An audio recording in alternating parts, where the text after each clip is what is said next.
Do this every single week, a Wednesday, 8:30 a.m. That is the Mountain Zone time.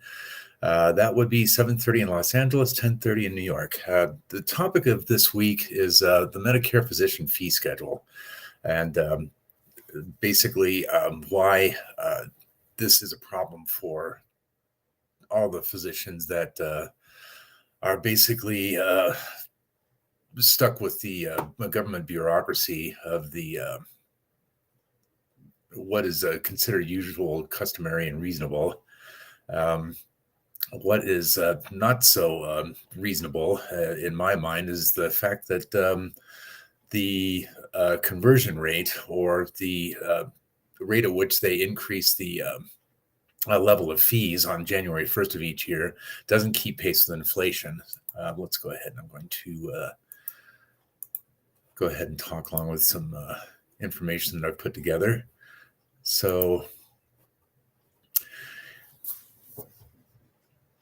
they had actually stuck the conversion factor at 1.25% for January 1st. But with the Consolidated Appropriations Act, which just got signed into law a month ago, they did increase that up to 2.93. Either way, as we can ascertain here, a quick search for the Consumer Price Index tells us that we are not keeping pace with inflation with this. And it's not a good situation, because the fact of the matter is there are more people turning 65 than 25. And Medicare, of course, is common knowledge to pretty much anybody with a pulse that has medical insurance in this country. Medicare kicks into eligibility at the age of 65. And the fact of the matter is that demographics, because of the baby boom, more people are turning 65 than 25 every single year. And despite the fact that they consider the acceptance of Medicare an optional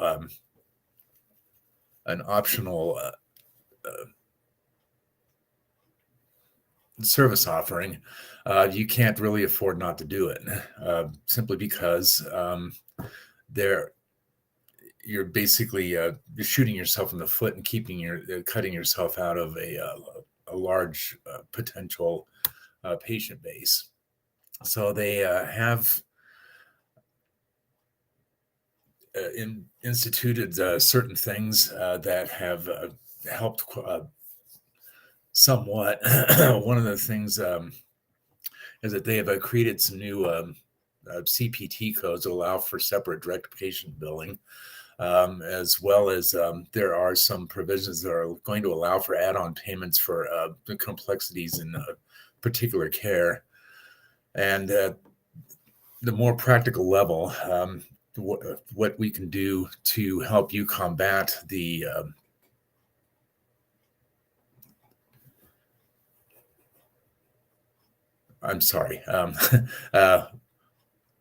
what we're able to do to help you combat the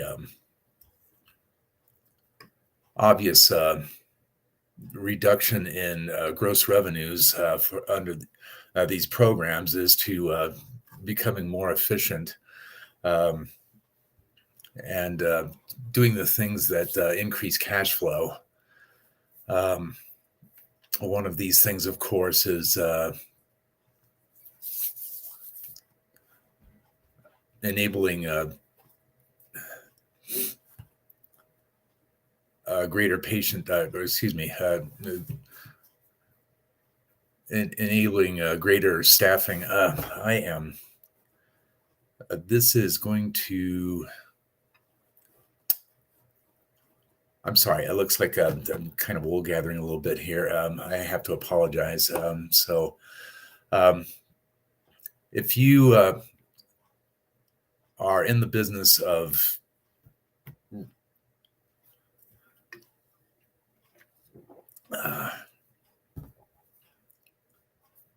running a physician practice as a private practice, then you're basically a business person as well as a medical clinician. And one of the major things that you have to keep in mind is that you're running a business, and there are certain things that have to be done that aren't necessarily what you signed on for when you first entered medical school. Creating core efficiencies in your business by enabling staff to not only take on greater responsibilities, but be invested in the practice and in the business as team members is, of course, critically important. Other drivers for greater profit include increasing cash flow through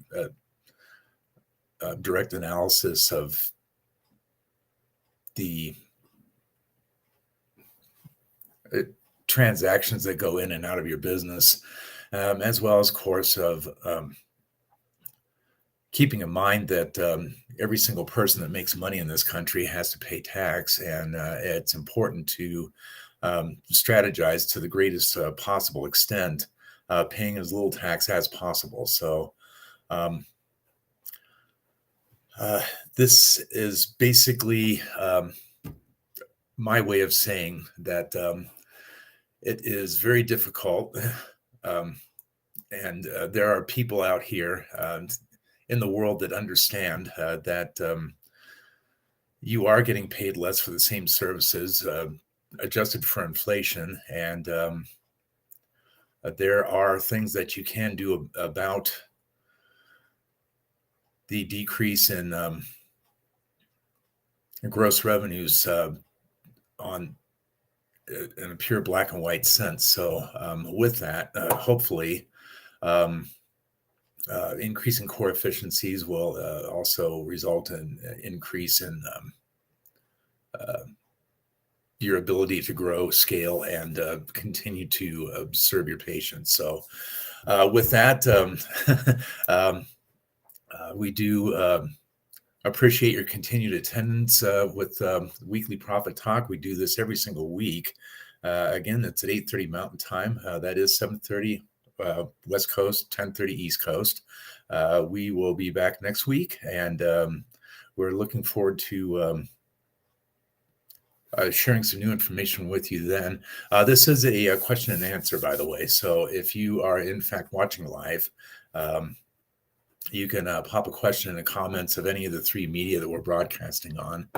Additionally, if you have questions and you would like them answered during the week, we'll pick those up out of comments and we will address them live for you. So if you have any questions, let us know. You can reach out in any one of the ways that you may be viewing this. And until next week, we hope you have an incredible day, rest of the week, and of course, a great weekend. And if you do have a chance, do something randomly kind for a stranger. So until next week, so long, and we will talk to you soon. So long for now.